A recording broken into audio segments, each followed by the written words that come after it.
Hey everyone, I'm Megyn Kelly. Welcome to the Megyn Kelly Show. We have got a whole lot of news to bring to you today. I'm in a remote location again because my kids are on spring break, but I am not. There's a lot happening in this world, and so we decided to keep the plugs into our system and keep the news being brought to you guys. Oil has surged over $100 a barrel amid the fallout from this Iranian war. We're going to tell you what that could mean for you. It's not good. President Trump doesn't seem concerned about it. I'm sure he is watching it, but he thinks, short term, we're going to be able to deal with this, which sounds somewhat reassuring. But, it's tough because gas prices have already gone up and over $100 a barrel is no bueno. An improvised explosive device thrown at a protest. Did you see this near the mayor's home in New York City, and how he is restyling this into something about white supremacy is very bizarre. This is as his own police commissioner is investigating this as an act of terrorism. The guy was yelling Allahu Akbar as he threw an IED at cops, but somehow this is an act of white supremacy because the protesters there were saying they didn't want Islam taking over New York, but they weren't the ones who threw the bomb. You see, the bomb was being thrown at them and at cops, something the mayor weirdly omitted from his tweet, which took over 24 hours, responding to the incident. This is what we're dealing with in New York now. But we have got to begin this hour with what happened on 60 Minutes last night, who just cannot seem to help themselves making deceptive edits. All right. Yesterday, 60 Minutes aired Major Garrett, my old pal from Fox News. This does not appear to have been his sin. Though I don't know whether he signed off on this or not. This would have been an editorial call by the network. But they aired his interview with Secretary of War Pete Hegseth about what's happening in Iran. Here is part, about, this is what actually aired, right?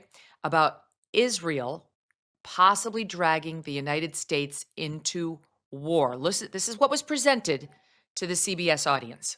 Some normally enthusiastic supporters of the president have criticized him, suggesting Israeli Prime Minister Benjamin Netanyahu pulled the U.S. into a war that, to their minds, did not put American interests first. Do you want to address that criticism? All I know is I'm in the room every day, and I see how President Trump operates and what he's putting first, and it's America, Americans, and American interests. Okay, so there you see Pete Hegseth defending Bibi Netanyahu, charges about Israel's interference in the war. Well, thanks to President Trump's complaint about 60 Minutes edits of Kamala Harris's interview and how deceptive they were, CBS now posts the unedited interviews of newsmakers as well. And let me tell you, the question asked was very different. That was not the question that Major Garrett asked. He did not ask anything about Bibi Netanyahu or Israel, nor did then Pete go on to rehabilitate anything in response to Israel. All right, we took a look at the Hegseth interview in full. It's notable how the Q&A you saw never mentioned Israel at all. Only someone at CBS tried to go back and change the question to make it about Israel such that the answer would then rehabilitate Israel, which isn't what actually happened. Look at this. This is the actual Q&A as it unfolded. You mentioned America First. Some who identify with that movement, Megyn Kelly, Tucker Carlson, Candace Owens, Marjorie Taylor Greene, have said from their perspective this isn't an America First campaign. Do you want to address that criticism? All I know is I'm in the room every day, and I see how President Trump operates and what he's putting first, and it's America, Americans, and American interests at every level. How long should our bases be tolerating thousands of short-range ballistic missiles and one-way attack drones pointing at our bases and our people? After 47 years of Americans being targeted and killed, the men I served with in combat in Iraq coming home with no arms and no legs, targeted by Iranian EFPs, thousands of Americans killed. Beirut, you want to go back? We can go back to how long? I mean, the regime itself is premised on death to America. So 47 years, thousands of missiles, and an unrelenting pursuit of nuclear ambitions. I mean, President Trump's right. When he says we obliterated their nuclear program, he's right. We did. We dropped those bombs exactly where they needed to be, set them back. But that doesn't mean they've stopped their pursuit. Doesn't mean in the back of their mind they're thinking, well, maybe we'll wait it out and they've miscalculated the resolve of President Trump. Ask Nicolas Maduro about that. Ask the Houthis about that. Look at the southern border. Look at the cartels and drug boats. When President Trump says he'll take care of something, he's going to take care of it. There was nothing about Netanyahu and nothing about Israel in the Q or the A. Only CBS decided to style it in that fashion. But you know what? Here's the thing. They do not give a shit about misleading you over at CBS, the old CBS or the new CBS, which has a brand new agenda. The left will tell you that it's pro-MAGA. It's not pro-MAGA. Trust me. Watch 2 minutes of the evening news or the morning news. It is not pro-MAGA at all, but it is pro-Israel. Bari Weiss has finally achieved her dream of running a news network that will be entirely pro-Israel. This is not just me saying this. Everybody all over the internet who's been watching CBS is noting how unfair their coverage is on this. It is not fair and balanced at all. So not only did CBS reframe the whole thing unfairly to be about Bibi Netanyahu, which was not in Major's question and was not in Pete's answer. He was not answering a question about Israel, but they also then jumped 2.5 minutes in the interview after Hegseth's answer to then a question about Netanyahu providing intel to the U.S. in the war. But that moment, an example of inserting Israel into a Q&A that never mentioned it in the first place. Okay, so here again, they are trying to shove Israel into the debate, and Israel's in the debate, but you can't make a question that wasn't about it later with an anchor track. That's what they did. They took Major's question out and they relayed in anchor track to make it about Netanyahu and Israel so that Pete's answer would be rehabilitative of that. What kind of fucking bullshit is this? Honestly, forget, obviously, we've got a lot of questions about this war. As I made clear last week, we're still supporters of President Trump entirely. Doesn't mean you have to agree with every decision the man makes. And we support our troops and we support success in this mission now that it has been started. But we have a lot of questions about this war. Some are about Israel's role, obviously. Some are about gas prices, as we mentioned a minute ago. Many are about whether this is good for the American people. Whether, as we mentioned on this show, and we voiced our objections last Monday, we're now subjecting the homeland to more potential terrorism attacks. Remember? That was one of the main things I said, that I was very worried, having been at Fox News for 20 years in the war on terror, that we were now going to start to see more domestic terror attacks, which we had tamped down, which we'd been doing rather well on. That was one of my main things. MTG was on the show. Here is what she said her concerns were, okay? Among other things, she mentioned Israel, so did I. But here is her list of what she was concerned about in SOT 2. Most Americans are completely against this war because, like you said, the president has made no case for it. We live our ordinary lives and we don't feel threatened by Iran. We don't walk around thinking that in any moment an Iranian ballistic missile is going to land on our head. We don't. Here's what Americans, and I want to read off this list. This is what Americans are focused on. 72% of Americans can't afford health insurance. 58% of Americans can't afford car insurance. 67% of Americans live paycheck to paycheck. 31% of Americans can't afford their back taxes. 50% of Americans are in credit card debt, massive credit card debt. That's where we are in America. Okay, so Major Garrett, who is a good reporter, took criticisms like mine, like hers, and others, and asked the question, you mentioned America First. Some who identify with that movement, Megyn Kelly, Tucker Carlson, Candace Owens, Marjorie Taylor Greene, have said from their perspective, this isn't an American First campaign. America First campaign. Do you want to address that criticism? Fair question, totally fair question. Major does his homework, trust me. I know him very well. We officed together for 2 years and have been through a lot together. And they changed that question with a voiceover to, there are varying versions of how and why the war started when it did. Some normally enthusiastic supporters of the president have criticized him, suggesting Israeli Prime Minister Netanyahu pulled the U.S. into a war that, to their minds, did not put American interests first. That is a different question. I also believe that, as do, I think, the other people on your list. But that is a very different question than why do we think this war is not America first? And CBS manipulated the Q&A in order to rehabilitate Netanyahu in a way that Secretary of War Pete Hegseth was not doing in that answer. Do you understand? This is ridiculous. Welcome to the new CBS, same as the old CBS. Deceptive editing, deceptive manipulations meant to push their own agenda. There's a lot to go over today.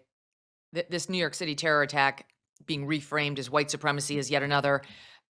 What happened now, Jesse Jackson's son is lashing out at the top Democrats, President Obama, President Bill Clinton, President Biden, for using his dad's memorial to try to rip on Trump. Jesse Jackson's son is pissed. Who could blame him?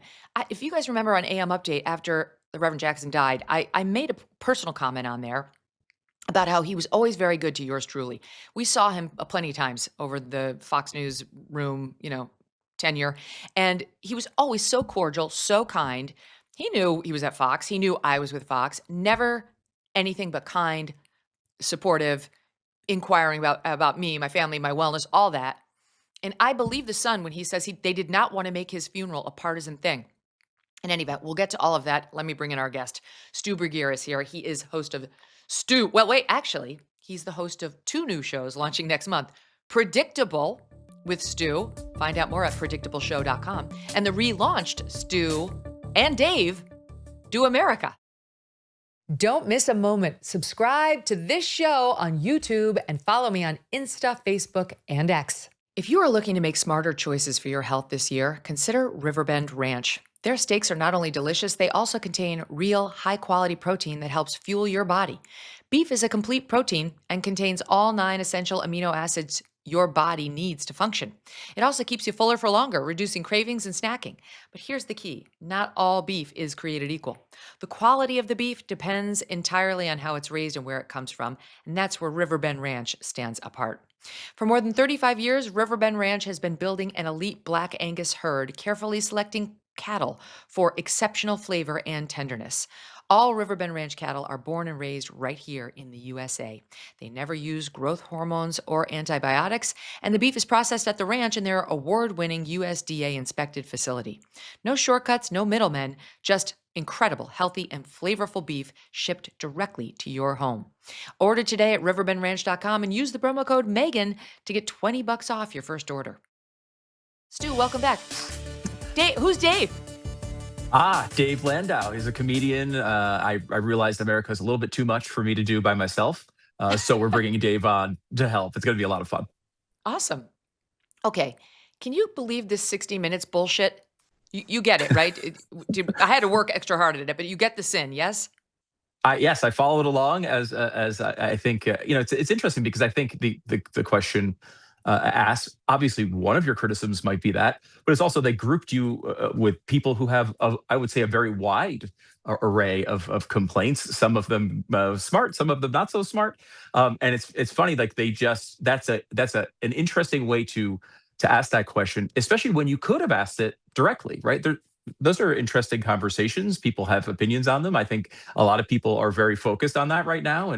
And for you to be able to, for someone to be able, like Pete, to be able to answer that, I mean, I think the tone of it is true, right? Like it at the end of the day, we have a commander in chief and he makes the decisions. Donald Trump, not exactly shy on his opinions. I don't think he gets bullied around all that much. But to try to hide that in some separate question where, it could have easily been just asked directly. I will say one of the things we're finding out about this, and one of I think the efforts that Donald Trump was trying to achieve when he went after CBS the first time, is for us to be able to know this. I mean, this is a new development, Megyn. Like, up until recently, you would have just been guessing, right? You would have saying, what was that question? What would we have known? Yeah.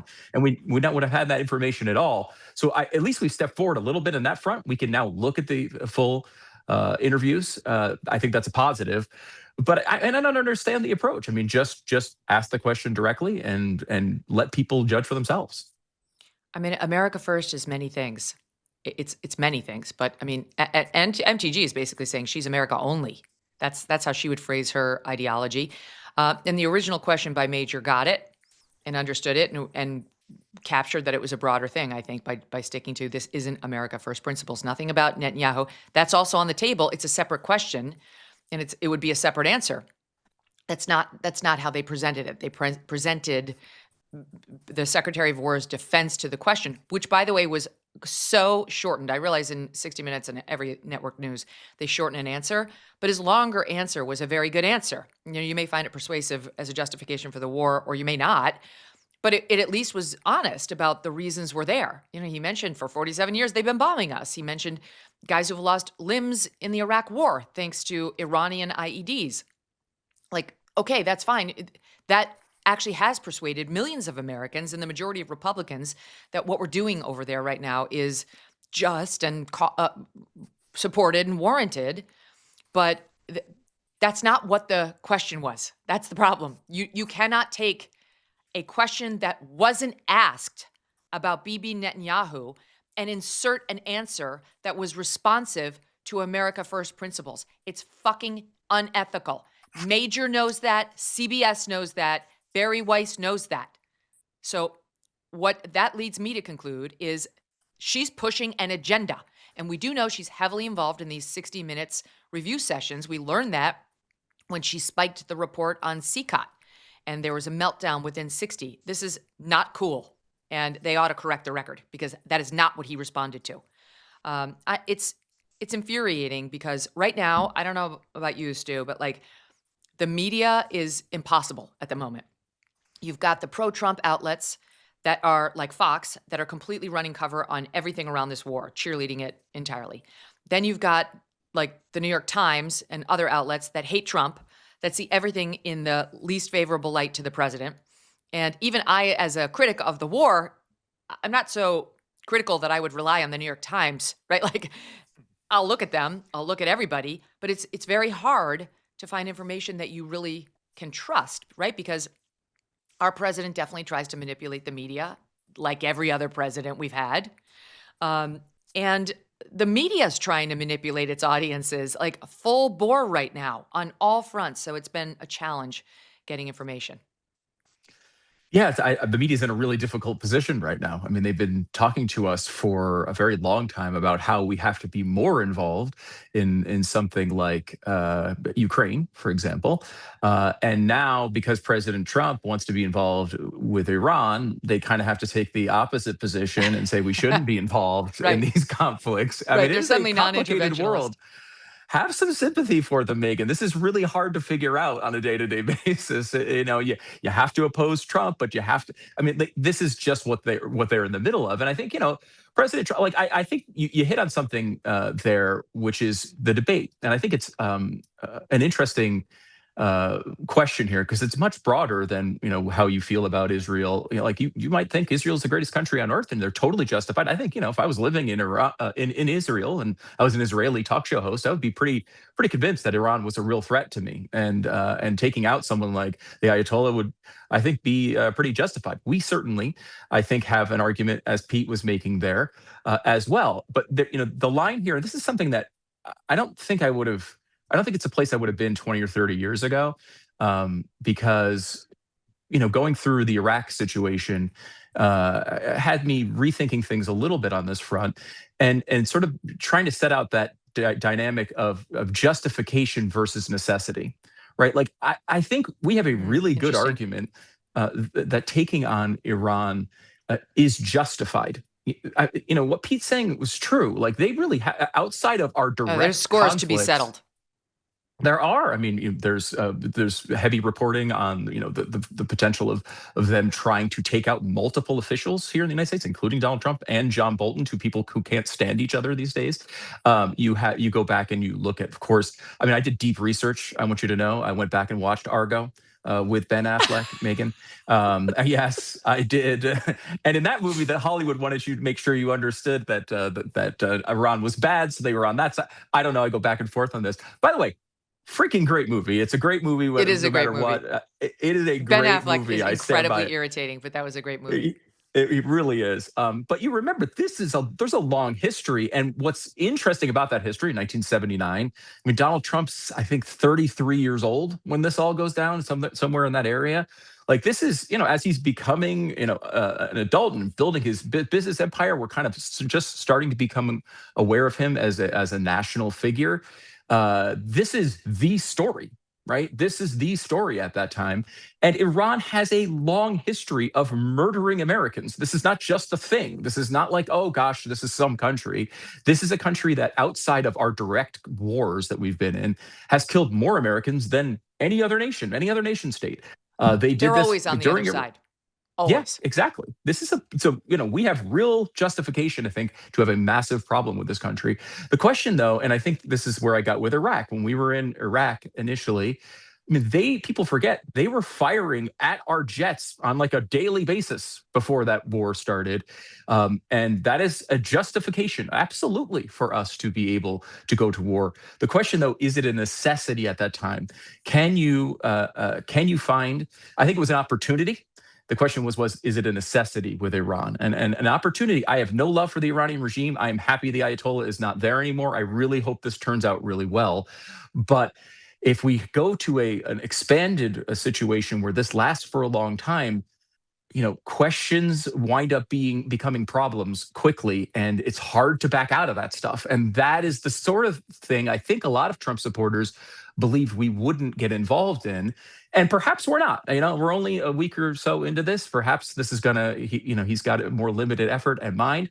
But it's hard to know. And I think that's part of your criticism, some that I would have of the president's approach to this is I would love to know a little bit more. I'd love to have a little bit more explanation wise. I know he can't lay out the entire battle plan, but it is important for the American people to understand if this is if it is a necessity and not just a justified conflict. I'd like to be, a little more information to push us over that line. Well, I mean, you look back at what happened before the Iraq War, and we had months of debate on it. We had tons of debate on that, on whether we should go in. Afghanistan too, and the people at least got a fair vetting. It wound up having majority support in the U.S. Congress. The Iraq War did, which is kind of crazy to think back on, which was very wrong, and we should not have done the Iraq War. I mean, I think virtually everyone understands that now. WMD was a lie. They did not exist. Whatever. It was an intel failure at a minimum. But we did debate it. And there were two sides. And there actually this is bullshit side was there. They were represented. They were overruled. They weren't considered persuasive. But on this, we just haven't had the debate at all. And now we've launched something that I don't know where it's going. I mean, many people think this is the beginning of World War III. I'm not there yet, but I see terror warnings coming across the transom just as we went to air. This just hit, Stu. This is via ABC News. Stand by. Okay, the headline is, the U.S. has intercepted encrypted communications believed to have originated in Iran that may serve as an operational trigger, that's in quotes, for, quote, sleeper assets outside of Iran, according to a federal government alert sent to law enforcement agencies. It goes on to say, the intercepted transmission was encoded and appeared to be destined for, quote, clandestine recipients who possess the encryption key, the kind of message intended to impart instructions to covert operatives or sleeper assets without the use of the internet or cellular networks. It's possible the transmissions could be intended to activate or provide instructions to pre-position sleeper assets operating outside of the originating country, said the alert. That we were not going to get that. That was not happening 9 days ago. That is obviously a response to what we've done with Israel in Iran. And I realize many people think worth it. I don't happen to be one of them. I don't want to have to deal with the United States becoming Israel, where we have to worry about getting blown up at your random cafe, or our kids have to worry about walking to school safely. That wasn't us 10 days ago. And this isn't the only one. We saw that shooting down in Austin, Texas by that guy who seemed like a loon, but he was wearing the Allah sweatshirt and the Iranian flag on his person. Now this weekend, we see this protest outside of Mamdani's mansion, the mayor's mansion in New York, with two people whose parents are naturalized U.S. citizens throwing an IED at cops because the protesters there were protesting against New York becoming more radically Muslim. And these obviously were people sympathetic toward the other side, which was also represented at the counter protest. In any event, you and I both see what's happening here. There is a powder keg that has been placed. It's been sort of drizzled all over certain pockets of the United States in the wake of our military action in Iran. And I'm just totally against it. I am not in favor of using the military in a way that's not defensive. This didn't feel defensive to me, but the point is simply now we're going to have to deal with it. And now we're going to see more and more of these homegrown domestic terror attacks. And yet we're still being told by some that to even discuss it is considered unpatriotic. Yeah, I mean, it's something you have to factor in. And, look, if the president wasn't doing that, he's not doing his job, right? He has to be able to do that. And I'm sure he's taken this into consideration. He's, in his public speaking, he's talked about the possibility of casualties. This is not some game, like, right? It's not some jokey thing. It's not just some easy thing. This is a country that has, a built-up military. It has been decimated to some degree. I do think they have been weakened. They do have these affiliates around the world that have been weakened, especially around the Middle East leading up to this. And I think that's why Israel, as well as the United States, saw an opportunity here, maybe a point of weakness. I would love to see the Iranian people rise up and do what President Trump has asked of them to take this over and turn the country into not only something that I think is not a negative influence on the rest of the world, but also not a negative influence on their people. I would love to see them Stu, let me have ask the you this. freedom. I would they love that want, too, but how can they do it? Like, people are criticizing them right difficult. now for not, going to the streets and doing what they did in mid-January. It's like, well, we're bombing their cities. We're bombing the hell out of them. They can't go out in the streets, and we've told them not No. to. Mhm. But how, as a practical matter, can they, with the IRGC running that country with its guns? I mean, there are thousands, tens of thousands of IRGC, or Iranian Guard. And the Iranians don't have guns. Unlike Americans, they don't have guns. So, like, as a practical matter, how does it happen? First of all, I would like to note your argument for the Second Amendment, which is, of course, why Totally. it exists. This is I'm in favor of the Second Amendment. a really, really important part of this, because this is the type of stuff that would be difficult to that regime is very difficult to implement in a place like the United States. It's not just some, I think the human condition is tilted towards tyranny, right? It's been the entire And we have the history First Amendment of the too. world. That's another piece of the weaponry Mhm. against an oppressive government. Massively crucial. And the reason why you don't give your people a Second Amendment, like almost every country on earth has not, is so that if you're in this situation, they can't rise up. So it is really, really difficult. It probably is going to be a massive loss of life if they do it. Of course, that is up to them. Many people in that country are brave enough and may very well do it. I wouldn't be shocked if they do. And I think, President Trump has outlined this, as well as many officials, of like, hey, like, you're right, this isn't the time. You might want to wait a little while until the bombs stop dropping. And that's what's been interesting about Trump's continued, again, I'm critical of his communication here because I'm citing some things he's saying, and he said some things that are kind of disagreeing with this. But this idea of it being, several weeks, not several years, it's impossible to project that with any level of specificity. And that's, I think, one of the parts that makes me very nervous about this effort, right? Like, I'm nervous that we're going to be able to stick to that. But we didn't go into what we Iraq have- thinking it was going to be several years. We have it on Exactly. tape. Everybody promising it was going to be days, weeks, possibly, said Cheney. It wound up being almost 9 years, 8 years and 8 months. This is why you try to stay out of war, right? Because it is very difficult, even though you could come up Unless with all it's, the as you say, justifications. necessary. That's the good Right. word. Yeah, that's a huge, I think, determining factor here. When you look at this and you kind of you step back, there's so many considerations, right? You heard Marjorie Taylor Greene outlined a bunch of them, right? There's a lot of things that the president has to deal with, and we are months away from an election. I can tell you, $120 a barrel oil is going to be significant in that election if it sticks around there. Yeah, and we can all say, yeah, well, it'll come down soon, and maybe it will, but you're taking a lot of unknowns and you're inserting them into an already difficult situation. And the only time you ever want to do that is when you absolutely have to. You have And no choice. that is, I think, the legitimate criticism here is, while there was opportunity and while I think there was justification, the necessity is the question there. And I think if you can't tick off all three of those boxes, you try to stay out of the conflict because of all the unknowns you're bringing up, Megyn. Yeah, you don't want quagmire, and you don't want to jeopardize American service personnel's lives. We lost yet another American service personnel, a seventh now. That's 7 American dead as a result of this war. And you don't want to jeopardize the safety of Americans here at home, kids and others who, they come for the soft targets. I lived this. I'm not a spring chicken. I lived this. I started at Fox News in 2004. I started in news in 2003, but I was at Fox the entire time during the war on terror.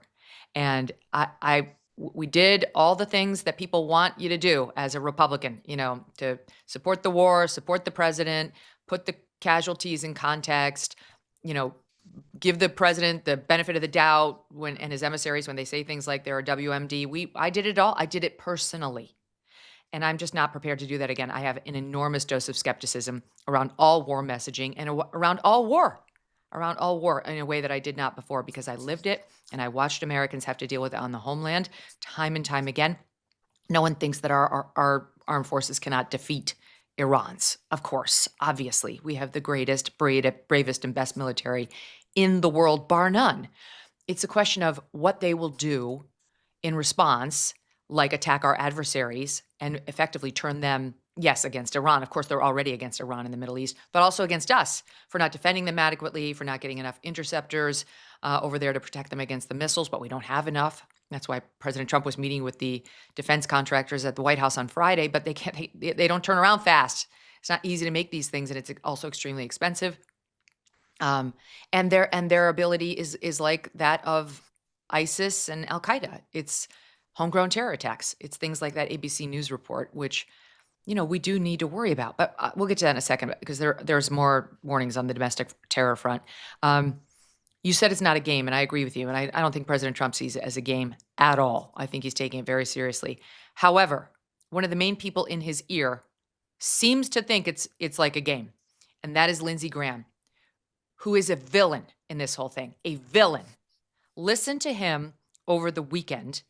He is frothing at the mouth on Fox Business Sunday. I think it's SOT 3 or 4, Deb. You play the right one. Israel and the United States, you just wait to see what comes in the next 2 weeks. The next 2 weeks meaning what? We're going to blow the hell out of these people. Okay. He's jubilant. I would be remiss if I did not mention the Jesse Kelly response to this on X, which was, calm down. He might not be talking about weapons. Okay, that was funny. You have to laugh where you can. But then he followed up with this in SOT 4. If we get in a fight, I want to win it. I want to win it quick. I'm in Miami. You see this hat?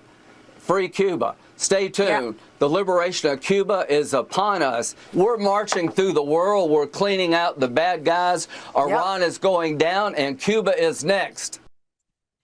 We're marching through the world and cleaning out the bad guys? No, who voted for that? No one voted for that. Trump ran on keeping us out of war, especially out of a Middle East war. And now you've got this lunatic saying we're marching through the world and taking down all the bad guys?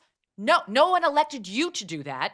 And no one elected President Trump to do that either. And I actually don't think that's on President Trump's agenda. I think on Iran, he was manipulated by people like Lindsey Graham.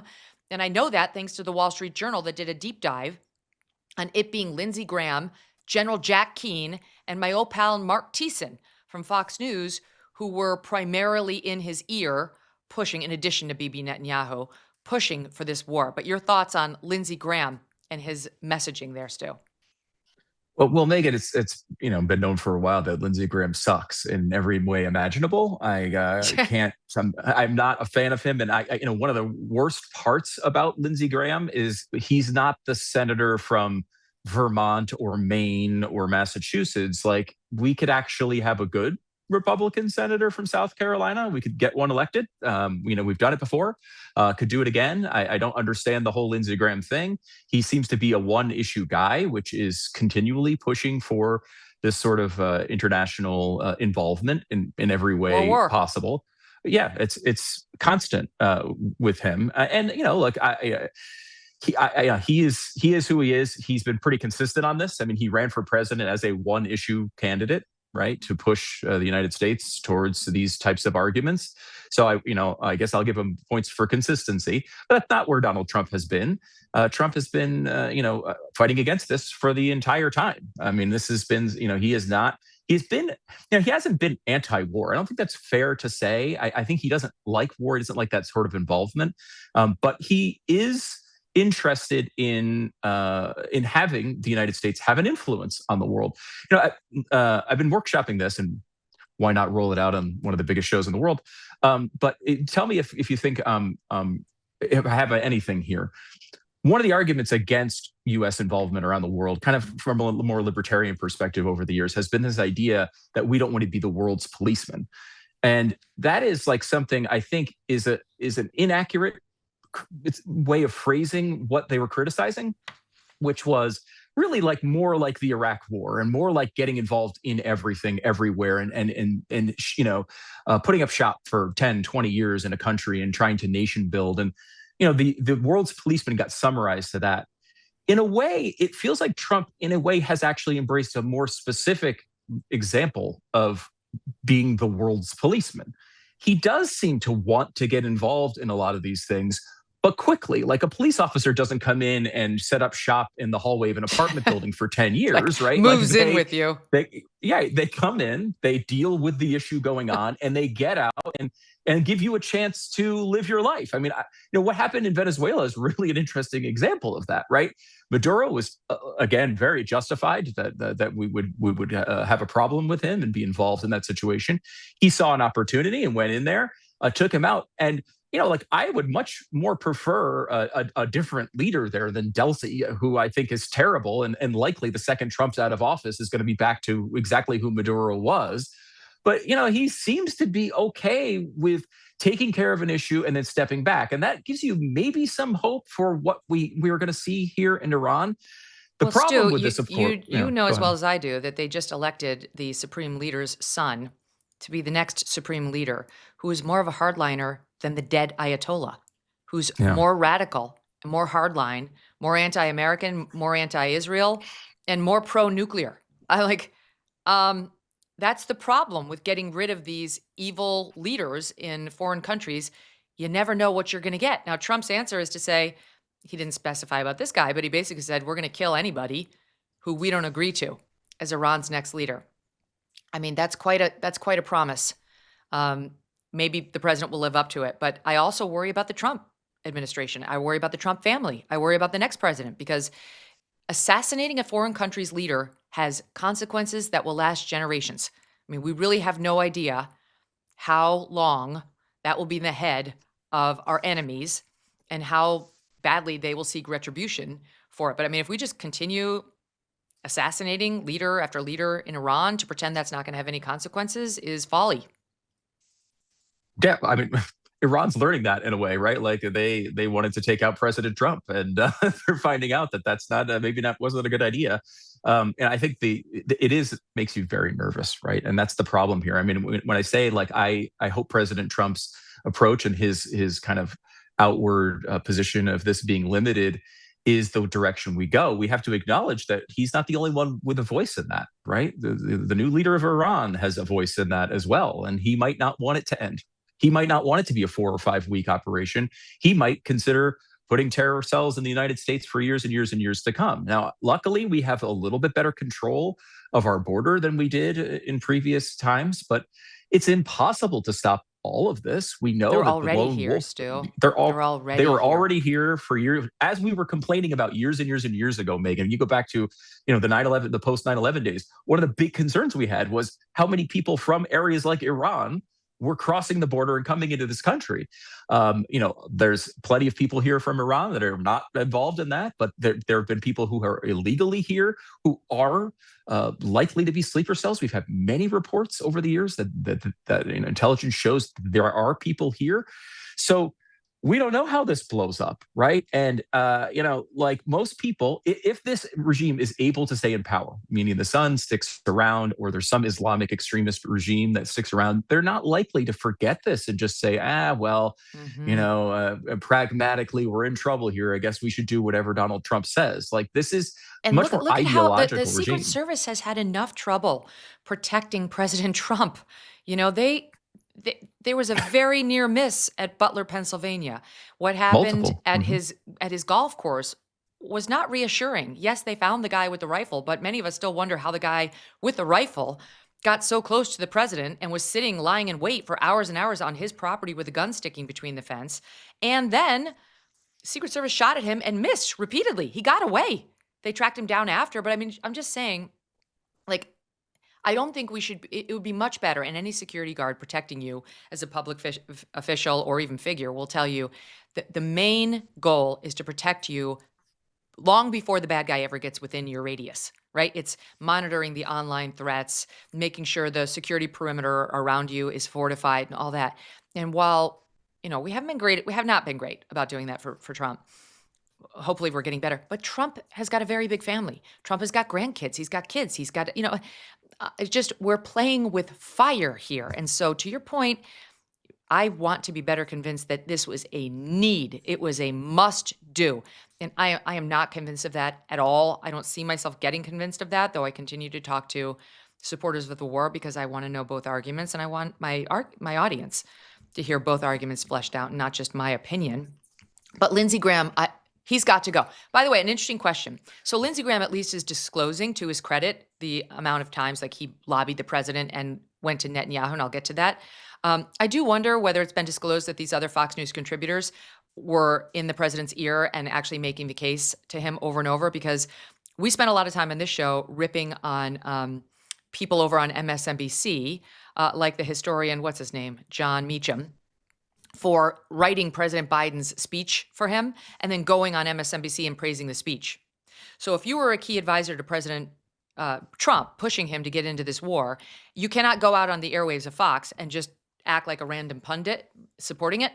You have to disclose, and maybe they did, but you do have to disclose that you have a horse in the race. You helped make it happen. That's an important thing to disclose. But here's Lindsey Graham, the Wall Street Journal. He gave an interview to the Journal, so this is not their secret reporting. This is him. To help make the case on Iran, Graham traveled several times to Israel in recent weeks, meeting with members of the country's intelligence agency. Quote, "They'll tell me things our own government won't tell me." He spoke with Israeli Prime Minister Benjamin Netanyahu, coaching him on how to lobby President Trump for action. Netanyahu showed the president intelligence that persuaded Trump to go ahead, said Graham. Now, like, we continue to be called anti-Semitic if you say that we're doing this because of Israel. We are 100% doing this because of Israel. If you used a but-for cause, would we be doing this if Israel were not involved? The answer is no, we wouldn't. We've heard that from Marco Rubio. Now we hear that from Lindsey Graham directly. It's been reported by left and right-wing outlets alike. Israel was the one pushing for this war. And Lindsey Graham helped, and so did some Fox News contributors, and so did many others who are Israel firsters, like Mark Levin. He goes on to say, Graham talked to the Saudi Crown Prince Mohammed bin Salman as well to make sure he was aware. I went to MBS to say, okay, I think this is going down. Talk about the Fox News contributors who took turns calling the president and compared notes, Graham said. There were not a lot of other voices advancing the argument for action. I will pause here to say, I don't begrudge them that they thought this was a good idea. I happen to love Mark Thiessen, and I have nothing but respect for General Keane. I deeply admire both of them. I'm talking about what Fox is or is not requiring of them in terms of disclosures. But look, the president, I love the president, and clearly he's in support of the war. I, unlike so many of my critics, can hold in my head two things at one time. We disagree vehemently on policy, but you're not a bad person. Okay, like to me, that's a leftist fucking thing to do that. And these people who want to cut people out of the conservative movement because they're anti-Israel, they're anti-war, is sick. It's sick and deranged. I'm not one of them. Here's another. Trump called Graham this week to praise his television appearances. Oh my God. Graham saw an opportunity. The senator said he pitched Trump on bombing Iranian and Hezbollah elements inside Lebanon. Trump said he'd think about it. Graham recalled, quote, I just think he has seen the capability of our military. Graham goes on, what I don't understand is why more people don't do it. Try to shape these events. This is a moment of world history here. Just jump in the deep end of the pool. This guy is a homicidal maniac with a bloodlust that is insatiable. He got us into the Iranian war, Lindsey Graham. Now he wants us to get involved in a Lebanese war, which is Israel's already starting or involved in. And he wants us to go into Cuba. From the sound of it, possibly, is that a boots on the ground situation? I don't know. But this guy should be nowhere near President Trump. He should not be allowed within 20 feet of the president's orbit. And the president should make the decision to keep this guy the hell away from him, or at least in his own mind, shut down his influence. This is not a force for good in the United States of America, Lindsey Graham. It's funny because I think making the argument passionately for a conflict with Iran is an argument you can make. A lot of people are highly convinced of this, and I don't think that's the problem. I think the problem here is, and the thing that I guess shocks me that Trump keeps him in his orbit at all, is because he keeps admitting this stuff that he's right. He's attempting to manipulate the president of the United States. I would think Trump would hate that and hate anyone who would ever admit that.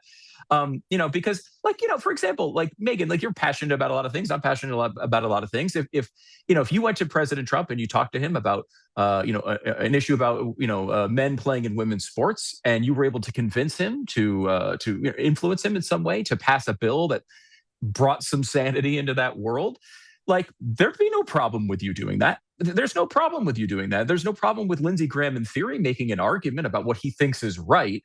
I don't have that issue, right? I think that's okay. And at the end of the day, it comes down to, it is the president's responsibility to listen to all these voices, the team of rivals, listen to all of them. And he listened to Tucker Carlson, too. To his credit, Tucker made the hard case against the war, and the president listened to him and ultimately overruled him, as is his right. He's the president, not Tucker, not Lindsey. Exactly. And a lot of those people the same people who are making the argument for Iran and maybe won the day on that particular issue, were making the same argument about Ukraine and maybe didn't win that one. And I think President Trump is taking these things individually and trying to judge them on the merits of the situation. I'm very risk averse on this stuff, though, right? And someone like Lindsey Graham isn't. He is, get out there, mix it up, and let all the chips fall all over the place. And sometimes they fall on American citizens, and I that makes me very, very nervous. And to come back a little bit to the political side of this should be the central focus of the American conservative movement when you're talking about just political strategy. We have a bunch of these senators and House members who are in very conservative districts that we can do better than. We can improve those situations without losing the seats. Settle for more. Oh, yes, thank you. A lot of times we seem to do this thing where we're like, well, we have a moderate in a place like Delaware, and we're like, oh, we got to make sure we take out that moderate in Delaware. Look, I would like everyone to be as conservative as possible, but you want the most conservative person in an area that is able to win. And, look, that is not because I care about winning per se. It's because I care about the policies behind that winning. And we keep sitting here, John Cornyn's another one here in Texas. We have really good senators in red states. We should be able to put them in, go after these primaries in sensible ways, win them with conservative candidates, and then bring those candidates into the forefront in the states where they can easily win. A lot of times we just wind up getting off, we're like, oh, well, this guy's been there forever, so let's just keep him there. We should try to be what is Lindsey what are the people of South Carolina doing with Lindsey Graham? Honestly, this man, he has undermined the safety of the United States long enough. He's undermined the president's valuable inputs long enough, and he's making this whole thing into a national laughingstock. Oh, we are the police of the world. That's what he said. There are bad guys all over the world. We're on the march against them. Whoa, whoa, whoa! You have no fucking kids and no fucking clue. Those of us who have children, especially the moms I know who have kids who are in the armed forces, don't have the same bloodlust that you have, childless, weird man. it's really upsetting to me that because Lindsey Graham decided in his dark corner basement that he wanted to get off again watching bombs blow up, 7 service personnel are now dead. I'm sorry, but I just feel like he has no fucking compassion for human life. All he wants to do is see bombs go off. And President Trump needs to understand that he is undermining everything President Trump is doing. Pete Hegseth is taking a lot of heat for sounding very bellicose and kind of threatening and unapologetic about the power of the American military. I understand that criticism because normally when we talk about ourselves as the American military, we use humility because we know we're the strongest. So it doesn't make us look good to talk about how strong we are and how we can crush anybody. But I forgive Pete Hegseth because he's in the middle of commanding a war.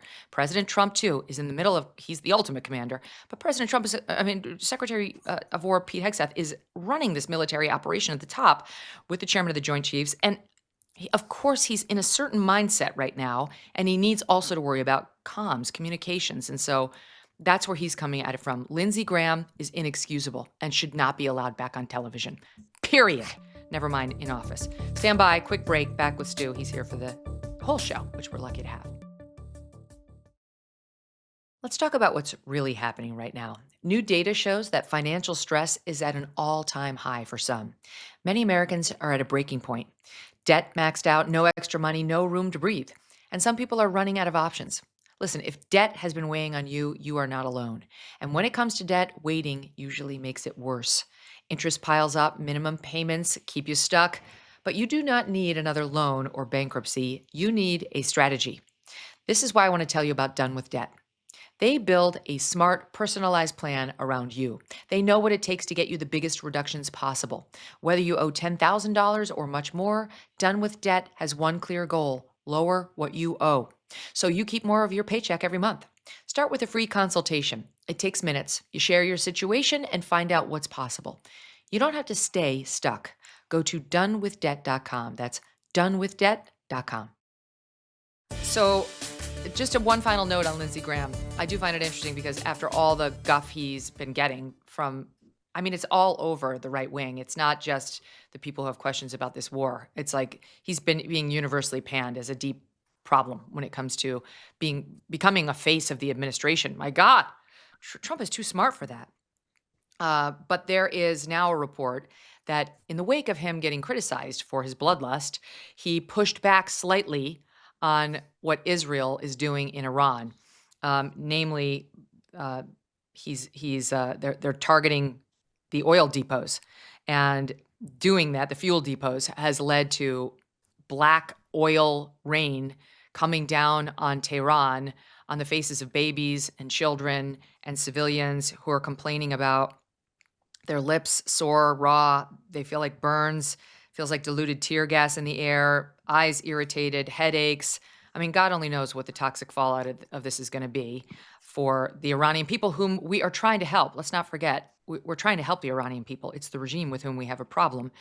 And finally, Lindsey Graham comes out and says, this was all Israel, saying our allies in Israel have shown amazing capability when it comes to collapsing the murderous regime in Iran. America is most appreciative. This is Graham on X. However, there will be a day soon that the Iranian people will be in charge of their own fate, not the murderous Ayatollah's regime. In that regard, please be cautious about what targets you select. Our goal is to liberate the Iranian people in a fashion that does not cripple their chance to start a new and better life when this regime collapses. The oil economy of Iran will be essential to that endeavor.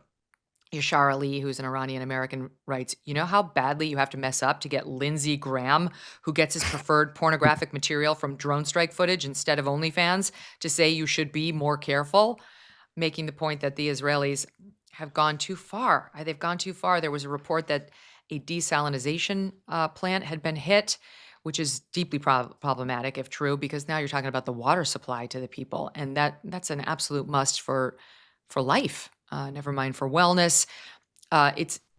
There's no question that the United States is trying to be careful, and I assume Israel's trying to be careful too.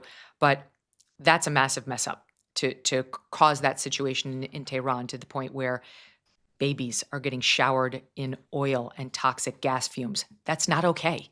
And then there's the matter of the girls' school, Stu, which has been bombed, 170 dead. And I mean, that is just heartbreaking. The pictures of the children killed in this school. It was on the first day of the bombings.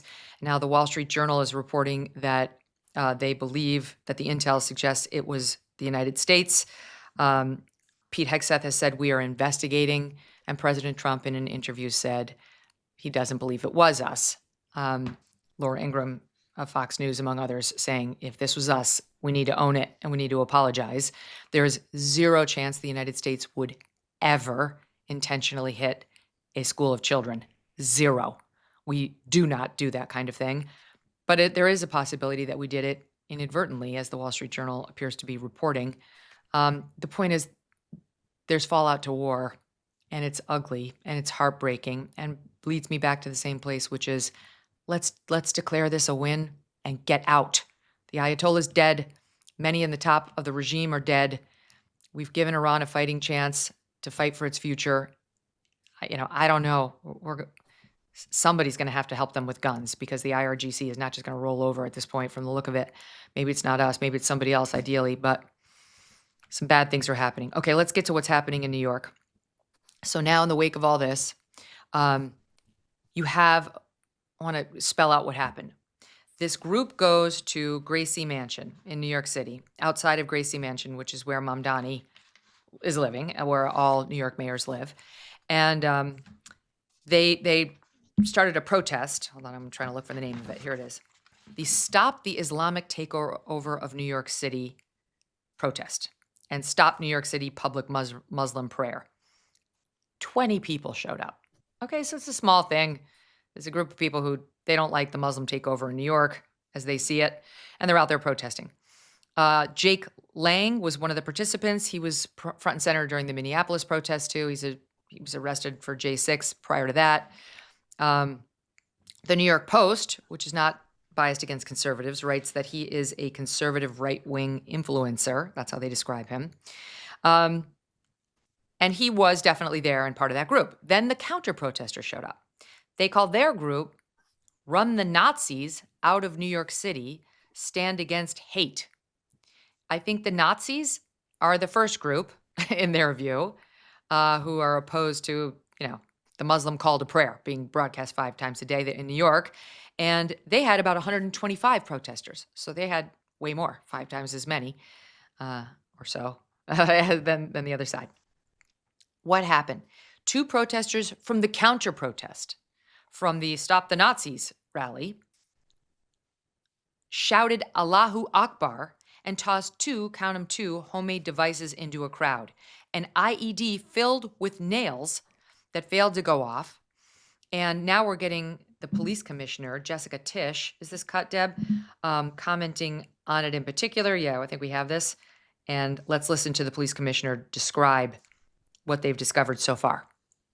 I can confirm this morning that this is being investigated as an act of ISIS-inspired terrorism.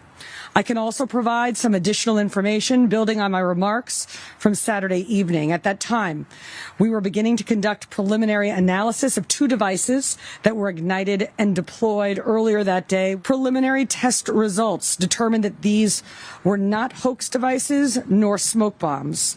They were improvised explosive devices that could have caused serious injury or death. Part of our initial investigation was to determine what energetic substance, if any, was used in the 2 devices, and our analysis showed that one of the devices deployed by the subjects contained the substance triacetone triperoxide, known as TATP. Now, TATP is a dangerous and highly volatile homemade explosive that has been used in IED attacks around the world. So both devices were IEDs in an act of ISIS-inspired terrorism, right here on the homeland in New York City. And this, but for the listening audience, Zohran Mamdani was standing right next to her as she made those comments. So he's heard it all. But what we've heard from the mayor so far amounts to the following post on X, which was a day after the attacks. The attacks happened on Saturday. Thank God, by the way, they did not detonate and nobody was hurt. Thank God. But they easily could have. I mean, it's basically a nail bomb. And a day passes and he posts the following on Sunday. I'm going to read it in full because it's so outrageous. Yesterday, white supremacist Jake Lang organized a protest outside Gracie Mansion rooted in bigotry and racism. Such hate has no place in New York City. It is an affront to our city's values and the unity that defines who we are. Okay, so first of all, he's begun with white supremacy, alleged white supremacy. He's literally just seen police who are on the receiving end of that bomb throw attacked with an IED. And his lead is, there's someone I consider to be a white supremacist outside of Gracie Mansion, and that's bigotry and racism and has no place in New York City. Then he gets to the second piece, which is obviously the most important, and completely whiffs on who did what to whom and who said what as they did it, like Allahu Akbar. All right, he writes, violence at a protest. He goes right from, okay, is an affront to our city's values and the unity that defines who we are. What followed was even more disturbing, but he doesn't say it, like who did it and what they yelled. Violence at a protest is never acceptable. The attempt to use an explosive device and hurt others is not only criminal, it's reprehensible, and the antithesis of who we are. I want to thank the brave men and women of the NYPD who acted quickly to help keep New Yorkers safe. Where is the part about ISIS-inspired terrorists shouting Allahu Akbar, throwing an IED at cops? We have video of one of the devices and of the moment. Let's watch it. SOT 6. Tell everyone else. Yo, this nigga threw a bomb, bro. Yo, he threw a bomb. Yo, did he throw a bomb, bro? It's right there on camera. You can see the guy run, throw the bomb, and shout Allahu Akbar. There's another video that's similar. And yeah, wait a minute. Is that, here he is? Oh my God. I'm so sorry, Stu. Mamdani did speak this morning next to Tish. And let's check in to see if he got to Allahu Akbar, ISIS-inspired, IED, thrown at cops.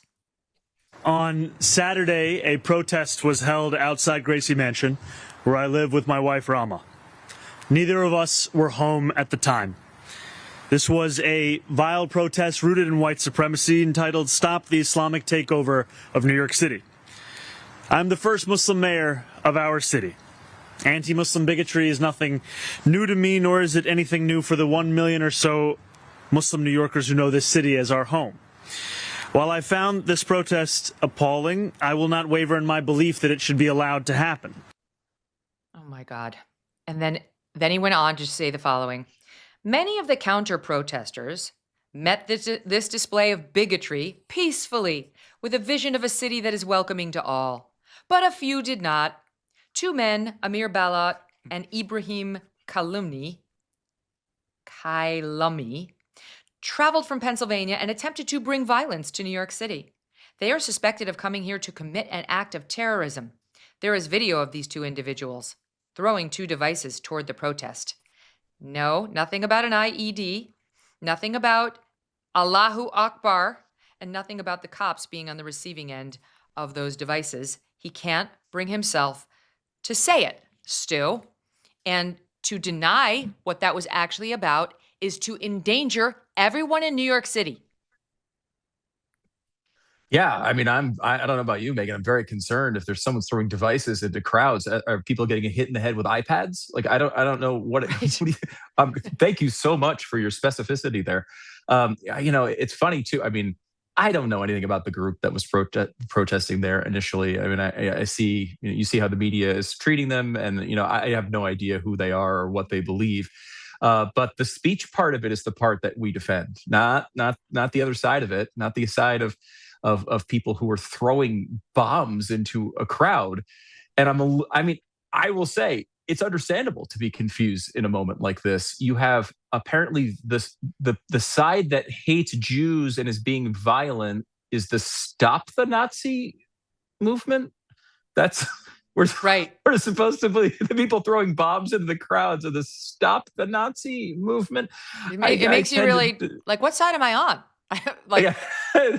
It's very confusing. Like it's funny because he just can't.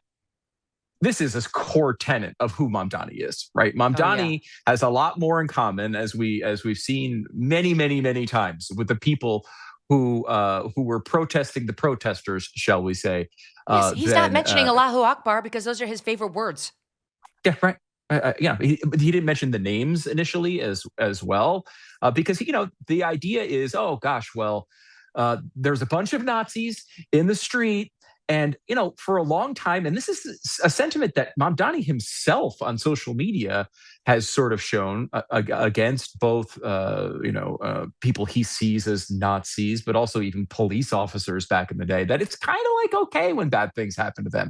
If we see an officer crying in his car after maybe his partner was killed, oh, well, there's good things going on in the world. This is kind of the guy he is. Now, he is. And I think, you've probably seen this as well, Megyn. I know, being in New York, if you're there at all, I was there last week. The dude is everywhere.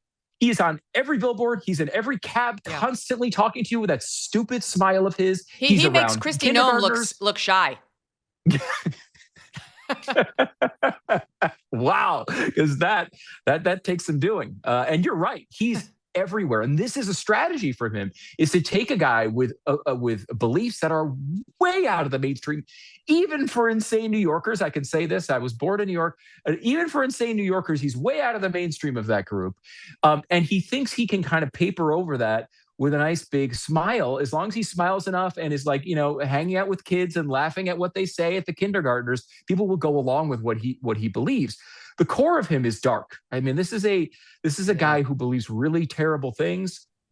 People around him might even be worse. He's choosing them with an incredible amount of frequency. There's no question he is surrounded by anti-Semites. There's no question, long proven anti-Semites. It's like, and that, of course, is one of the reasons why he won't point out what this was, that this is radical Muslim terrorism. That's what this was. This is a radical Islamic terrorist attack on the people of New York City. That's what this was, including cops. And he will be aided and is being aided currently in that by the media. As you point out, there's New York Times. Here's the headline. U.S. authorities are investigating device thrown near Gracie Mansion. Well, now that omits some key details, doesn't it, New York Times? Here's NBC. Local. Mayor Mamdani was not at home when protesters lit device outside Gracie Mansion. I mean, to your point, they could have set an iPad on fire. I wouldn't know any different from that headline. And then there's GB News. That's our friends across the pond who are more fair and balanced. They're a relatively new cable outlet over there. They managed to get it right. How'd they get it right? They're not even American. How did they get a better headline than the New York Times has happened in New York City? Here's the GB News headline. Terror probe launched after ISIS fanatics hurl bomb near New York City mayor's home. Boom. There it is. It's not that hard, NBC and New York Times. Yeah. One thing you can do is tell the story. This is supposed to be a very basic part of journalism. You just tell the story and to let people know what the facts are. And you don't, it's not your responsibility as a journalist to win for your side, right? Like, this has been the temptation of journalists for a very long time. And that, they don't tell you the Hunter Biden story because it might allow people to vote for this guy that we all don't want, right? We all understand that would be bad for the country. From our bad instincts. Exactly. We have to protect the American people. This is a very progressive instinct, right? When you're a progressive, you go back to the early 20th century progressives. This is kind of their staple, right? It was that the American people are too dumb. They need to be led. We need to be the herders of sheep. They're not going to be able to understand and do the right thing, even if they might have the best intentions. They're taken by their hatred, by their bigotry. This is a sentiment that Barack Obama in 2008, clearly tried to get across. They've got their scary belief in guns and immigrants that are bad and all these terrible things, and we can't trust them. We have to help them get over that thing that they have, as if it's some sort of ailment. People believe what they believe. It's not your job as a journalist to try to direct them toward a particular way of viewing facts. It's your job to bring them the facts. It's amazing to me because the New York Times now, like most Democrats, is very anti-Israel. So they will print, all the bad things about Israel in connection with this war, for example.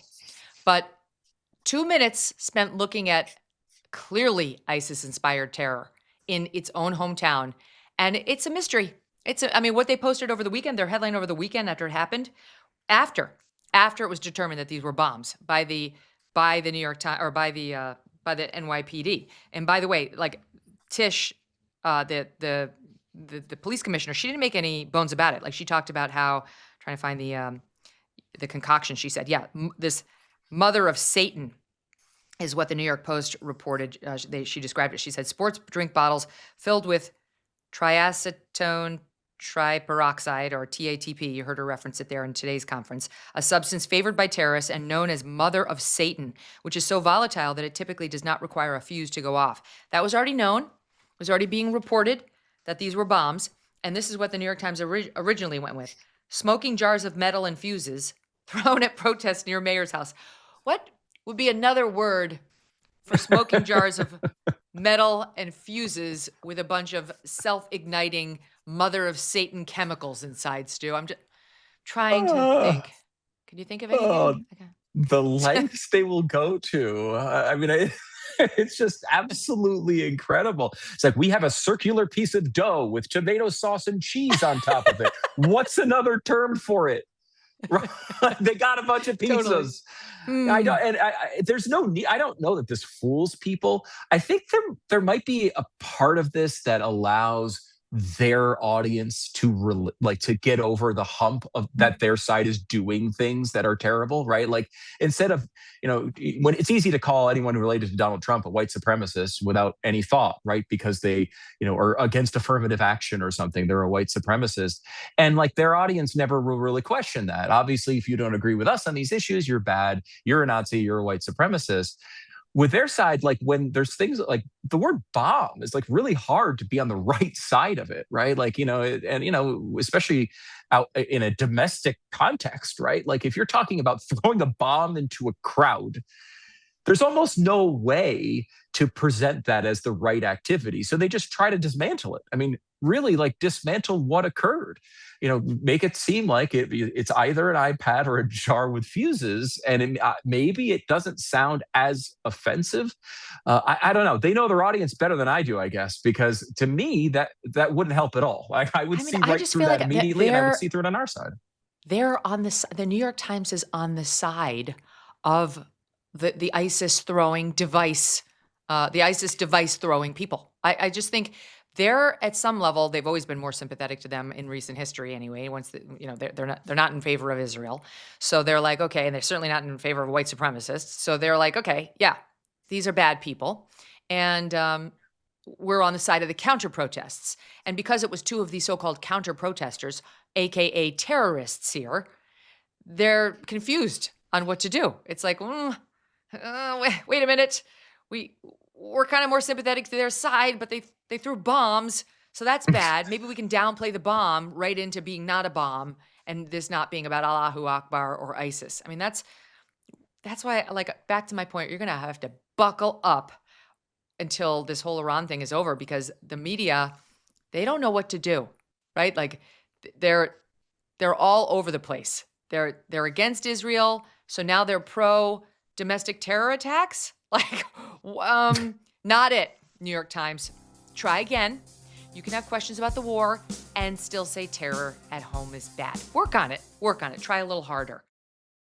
It's time for a little spring cleaning, and here is a place to start. Go and drag your old dated wireless contract out of the closet and beat it with a broom.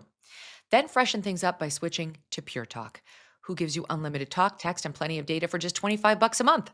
No contract, no cancellation fees, and no overseas customer service if you ever need help. Maybe you will like them as much as Lois. Listen to Lois's review. Quote, switched to Pure Talk a few years ago. Amazing. Same coverage and clarity as Verizon or AT&T at a fraction of the price. Award-winning customer service, just upgraded to an iPhone 16e, and the support and deals were superb. Why anyone is still getting ripped off by the big guys is beyond me, she writes. Want to make the switch? Dial pound 250 and then say Megyn Kelly and switch to Pure Talk.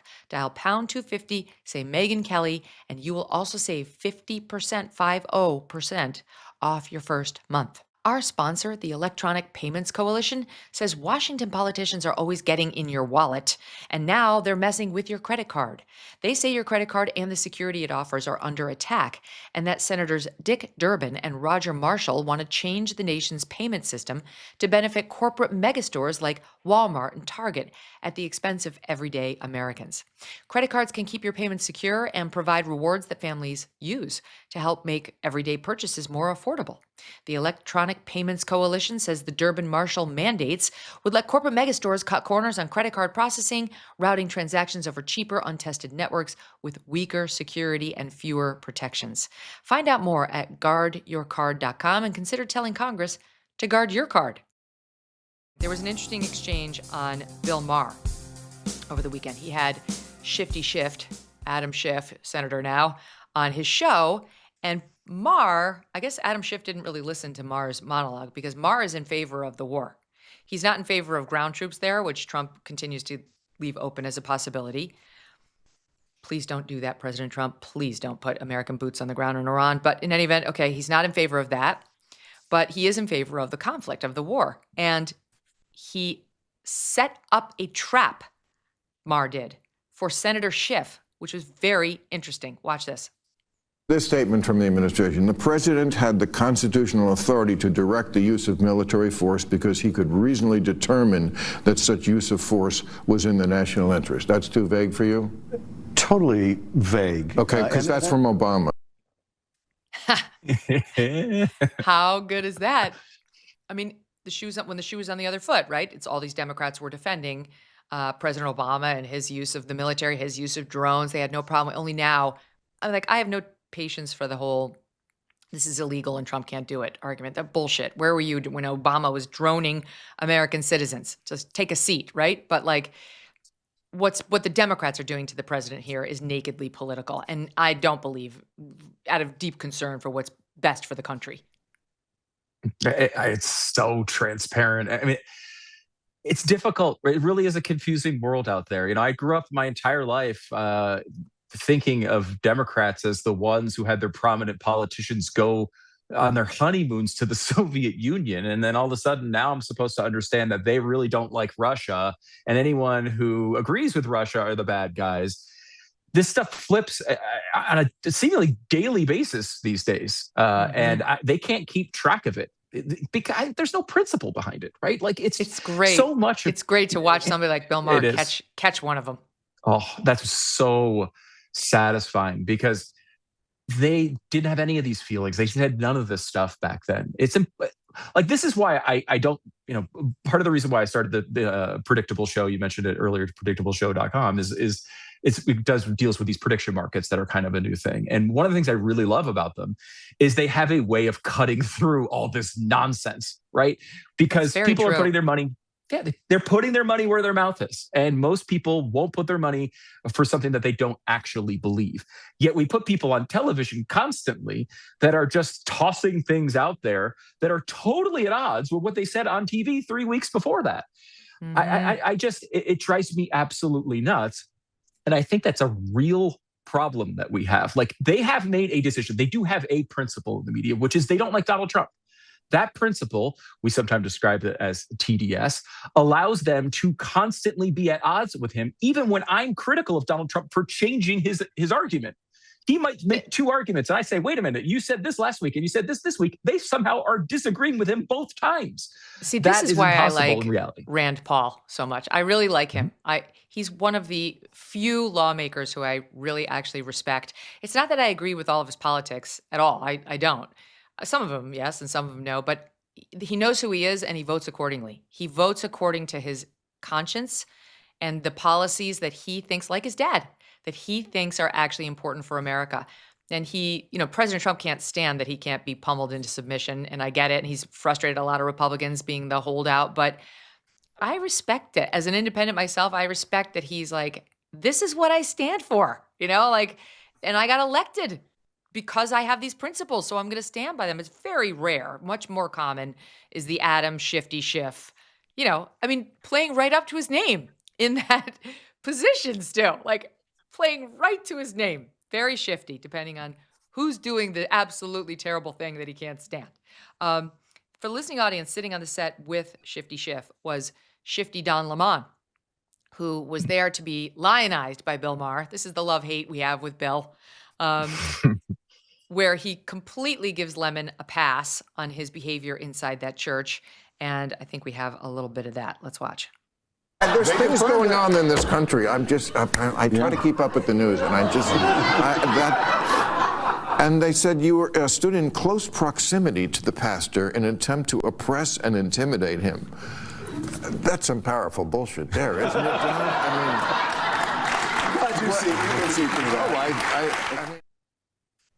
No, it's not. It's not some powerful bullshit. It's 100% true. We had the pastor on the show last week talking about the way he felt when Don Lemon was obviously in his space and was clearly trying to set up the pastor for something dark by saying, like, don't touch me. Lemon was like, take your hands off me, don't push me. Meanwhile, Lemon was the one who appeared to have hands on the pastor.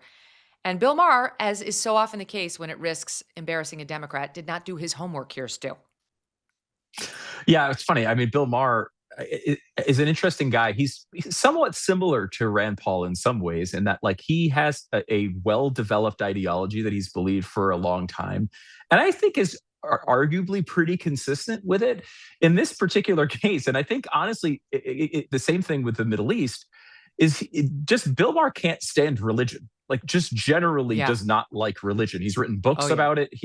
And whenever anyone does, right, yeah, that's right, Religulous or something like that. Whenever someone is doing something based on religion, he, generally speaking, is always against what they're doing, which is, again, a take. I generally speaking agree in that, like, a lot of people. And there's, I think, a kind of a movement a little bit on the right. I have friends who are critical of the word ideology as a negative term. And ideology can be a negative term, especially if you're applying it without any pragmatism or real world thinking. You can't just be ideological. But, like, can we save a little love for ideology just from the perspective of it's a collection of beliefs that make sense with each other? Right, like, we've abandoned this idea. Now it's just like, oh, just take any section of beliefs, anything you want from around the world, anything that gets you through the day. Say what you have to do on TV, on the Senate floor, that gets you through that moment. And the second you need to reverse it, you get to reverse it. I can't stand that world. That doesn't help me at all. It doesn't help me as a viewer. It doesn't help me as a listener to a podcast. It doesn't help me certainly as an American citizen that has to watch these politicians do it constantly.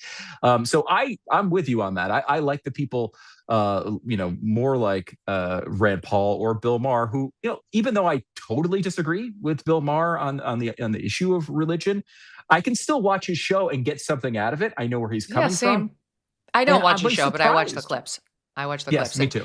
Me too. His monologues are very funny. I'm not much for the guests that he has on the show, to be honest, but depends, hit or miss. But it's not something I would, like, subscribe to or make sure it was appointment viewing. But I like him overall, even though we disagree on so many things.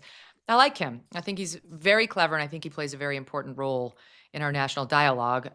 But he doesn't bat 1,000. That's clear, because Don Lemon did cross a line, and I feel that Bill would see it very differently if that had been Megyn Kelly barging into an abortion clinic and saying to the terrified women as they fled, "Trauma's all part of it. Trauma's a part of my protest." Right? That's as American as apple pie.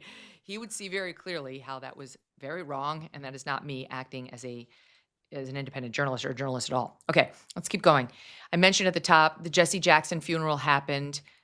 Honestly, I had, as I said, very positive experiences with Jesse Jackson during my years at Fox. He was not one of those crazy leftist, race essentialism guys. He had the Rainbow Push Coalition, and he made a lot of difference in the lives of many people, a lot of African Americans. But he wasn't some crazy. He wasn't Al Sharpton territory. He certainly wasn't an Ibram X. Kendi type. And he was very open-minded to talking to Republicans about the issues that were important to him. That was my own take on it. And I think that was Roger Ailes' take on him, too. So all these dignitaries show up at his funeral. And reportedly, they were asked not to get political, given the way that Jesse Jackson was in life. Please don't get political. Well, they couldn't contain themselves. And while I said at the top, it was President Clinton, President Obama, and President Biden who came under Jesse Jackson Jr.'s attack. I inserted Clinton in there wrongly because what he said was 3 presidents came to this event and basically wrongfully didn't do what I asked them to do. And I think he was confused because actually Bill Clinton did not make it political. But you know who did? Kamala Harris, from word one. So I think his reference to 3 presidents, kind of included her as a vice president. But Jesse Jackson Jr. was not happy. And who could blame him? I'm going to give you a little sampling of how it sounded. Here's Harris, who starts with hey, nice to be here. We're here for a funeral. And then boom, immediately gets political in this watch. And to the entire Jackson family, on behalf of Doug and my family, we pray with you as we did a couple weeks ago in your home. And we thank you. I thank you. So let me just say, I predicted a lot about what's happening right now. Can't help herself. I'm not into saying I told you so, but we did see it coming. And she kept going. It wasn't just her. I mean, she's so insufferable, Stu, is she not? I mean, just if we could just take a moment, Megyn, to just appreciate the fact that when Jesse Jackson Jr. says 3 presidents, he was incorrect that she was one of them. Thank God. Thank God. Thank God we don't have to deal with that nonsense, and hopefully never will. It's just absolutely, she's terrible. I mean, the reason worst. she lost is she's just terrible at this. She really is. And for some reason, Democrats see this as constantly their big chance to make a political speech when there's someone, who had just passed away. Someone who died. How is that your great chance? By the way, he wasn't a politician. He was a thought leader, but he wasn't a politician. I want to give you a little bit more of Kamala Harris, who, again, she just gave a soundbite a week ago, not even, maybe, or just over, about 10 days ago, opening the door once again, probably wider than she has, to a presidential run. She's going to do it. This woman's running. And this is what we're going to be subjected to. She hasn't even brushed up on new phrases for her act. She's recycling all the old shit. Listen to SOT 13.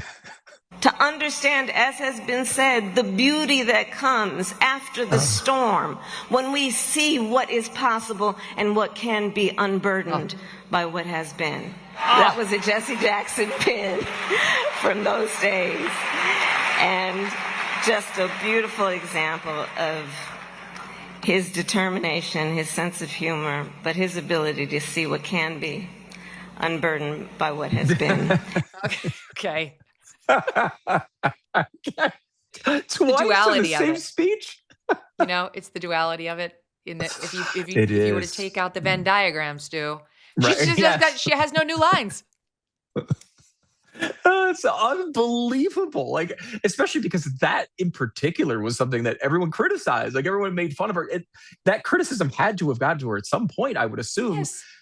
And here she is still trotting this stuff out. And this is because she doesn't have thoughts. She doesn't have original thoughts. She's a person who's just kind of existing and sees herself as this sort of machine that just pumps out things that people are supposed to like her, right? And I guess that's how her life went. She is up until that day. Unburdened by thoughts and used to getting ahead on the fact that she is Black and she is a woman. And the Democrat Party, that is typically enough. It was enough to make her the nominee. And we'll see whether they proceed with that kind of folly the next time as well. Let's keep going because here's Biden. He also got political. I mean, again, he had been asked not to do this by the family of the deceased. And yet, take a listen. We're in a tough spot, folks. We got an administration that doesn't share any of the values that we have. And I don't think I'm exaggerating a little bit. No one can understand a word you're saying, sir. Go back to your basement and your pudding. Stand by. Here's Barack Obama. Same thing. Disrespecting the wishes of the family. We are living in a time when it can be hard to hope.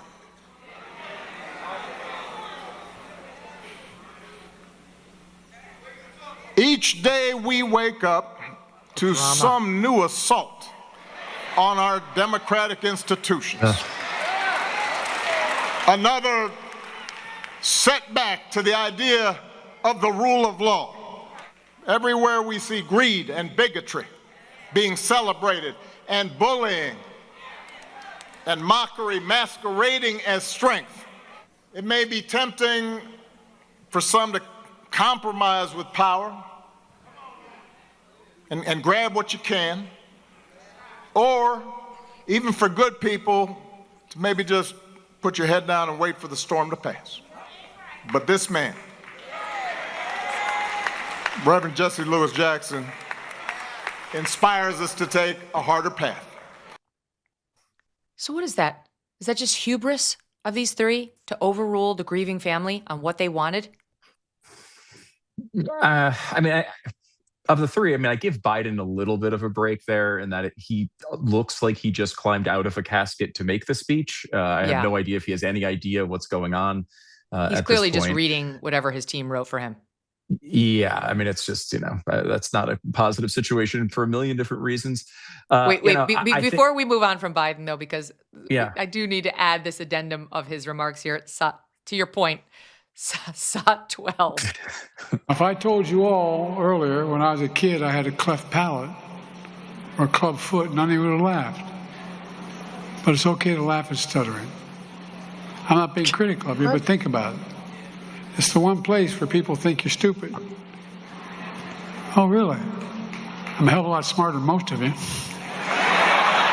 But all kidding aside. So he tried to ad-lib. He wound up calling the black crowd dumb and also said that they were making fun of his stutter, which is not right, and embarrassed himself. Once again, when he ad-libs, Stu, he was back to his normal self, and that's not a good thing. No, not at all. And I have, this strange thing about politics. I go back to the Paul Wellstone. This is a million years ago, but the Democrats lost a major election, a big Senate election, kind of by doing the same thing back in the day, where they came out and kind of used it as a party and a political rally at a funeral. Separate from even the use of politics here, can we at least agree that when you're at a funeral, it's not about you? It's about the person who died, and what that should be clear, right? This is supposed to be a celebration of their lives, not supposed to, a remembrance of their lives, not supposed to be something where you come out and talk about your stutter. That's just making their life about you. Yeah, just have a little bit of, just be humble a little bit, and maybe talk about the things you admired about them solely. And you might say, well, wait a minute, where's the time where I get to talk about my cleft palate potential back in the day? This is that age-old there's just not question. An opening for it. Mm-hmm. That's an age-old question. When going to a funeral and making remarks, where do I get to talk about my cleft palate? In Kamala Harris's case, clearly this is like the 2028 kickoff. She's like, yeah, if you could drop some confetti after I finish, that'd be terrific. Some balloon drop, perhaps, that would really help me out. Here was Jesse Jackson Jr. reacting to the naked self-promotion of these three.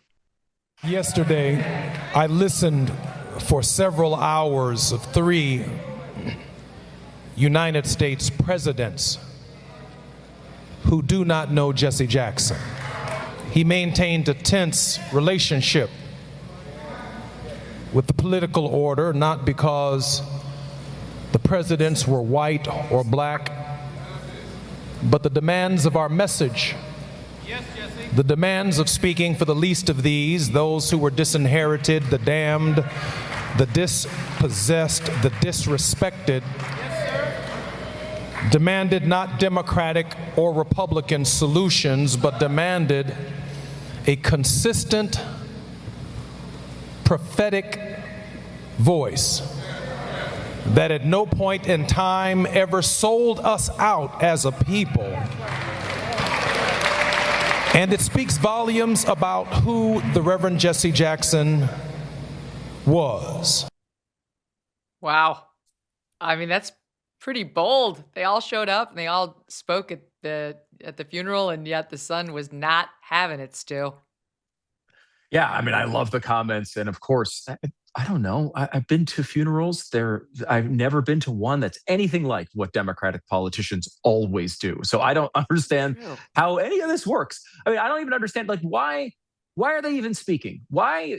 I mean, I assume Barack Obama didn't just like walk up on stage and take the mic. Like, what's the process that he's even getting the gig? Because I guess there is some like weird thing that we do as human beings to try to make ourselves in our, as we remember someone's life, we try to make ourselves important by highlighting the people that we knew around them. I don't know. Maybe that's what they're doing.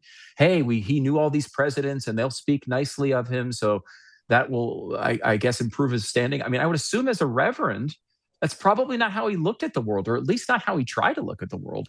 Right. I didn't know the guy. You make a point, and I've heard this from others, that he was a pretty nice guy and a guy who was positive to deal with. And, I wouldn't have enjoyed him, I don't think, as president of the United States, but, that's neither here nor there. I would assume he would aim to be known for things bigger than that. And yet every Democratic politician who died has this same moment. And every time people are critical of it, even people who are members of the family, and over again, they make it about them and the things they think are important that week. Gosh, it's so selfish and just ugly. It is. It's so disrespectful. There were some famous people there, including former NBA player Isaiah Thomas. This is what he had to say. SOT 15. I also like to honor the 5 presidents who are sitting here today.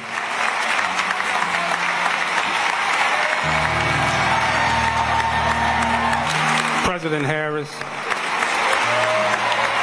President Clinton, President Bill Clinton, First Lady Jill Biden, President Biden, and Chicago's own South Side, President Barack Obama. Okay, so he included Hillary and Kamala in there. Hillary Clinton laughed it off. She knew it was a joke. Kamala Harris is reacting like she actually was president. Finally, I've been acknowledged. Amazing to me, right? Like, first of all, that really is an inappropriate thing to do for him. Like, you know full well that 2 of those were not president of the United States. It's not a label you can just throw around loosey-goosey. And for Kamala Harris to do anything other than laugh hysterically is, again, just shows how fragile her ego is still. Yeah, no, it's true. But this is the sort of fantasy world they dream of, right? This is what they believed was accurate. I mean, I think when you look back at a lot of their commentary at the time, speaking of people on the left, they were saying elections had been stolen and taken away from those who rightfully held those offices and won those elections.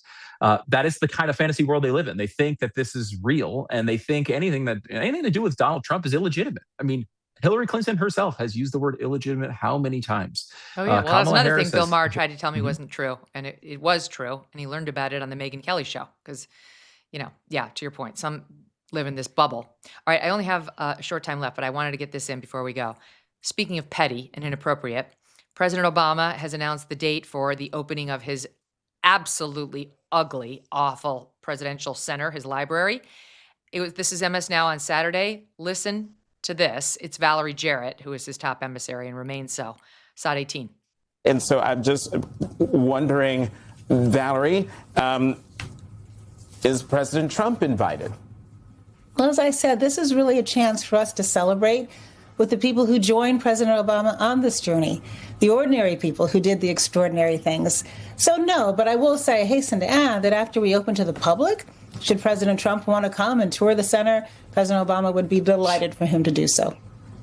That was a very heavy no, Valerie. Okay, so petty to the end, even well out of office, opening his presidential library. The goal is always to have former presidents or current presidents who followed you, come to the opening of your library. It's like when you throw a book party, you're trying to get names there so you can call attention to your new thing. His thing is the ugliest building anybody's ever seen. I mean, it Yes. looks like an enormous like steel, like a recycling receptacle with the weird words on the side of it. And literally nobody will look at this thing, which is supposed to be like 300 million and wound up being almost $1 billion. It was like in the 800 million range. Nobody would look at this and say this is attractive or should stand as a feted contribution to American architecture. Now, unless you're trying to incinerate trash in North Korea, I think most people agree with you. I mean, President Trump's going to be thrilled he's not invited. Like he would, I mean, he wouldn't have gone anyway, but just like the absence of ceremony, right? Like, fuck you, you're not coming, get out. I mean, that's the same reason Barack Obama attacked him. He is partisan to his core, and why it's so galling for some of us to hear him described as not by his supporters to this day, like he was sort of a post-partisan president. Oh, it's so irritating. I'm always told he's such a great orator as well, and I don't know. Not all that impressed by it. He just tried to hide it. We talked about Mamdani earlier. A very similar thing is happening there, where if you try to hide it and you act like you're above it and say we don't go low, we go high over and over and over again, eventually people start to believe it. That was more of a core tenet of the entire operation during the Obama years, and I think it's continuing with a lot of Democrats on the left. Just some of them blurt it out a little bit more often than Barack Obama does. Well, President Trump won't be able to attend because he's having the opening on Juneteenth, which is a alleged holiday that most of us don't celebrate because it's made up and it's ridiculous. So I don't think President Trump has the time for this in any event. Stu Burguiere, you don't have the time either now with not one, but two podcasts, Predictable and Stu and Dave Do America. And we look forward to listening to you at both. Thanks for coming on. Megyn, thanks so much. Appreciate it. Okay. We will be back tomorrow. We'll see you all then.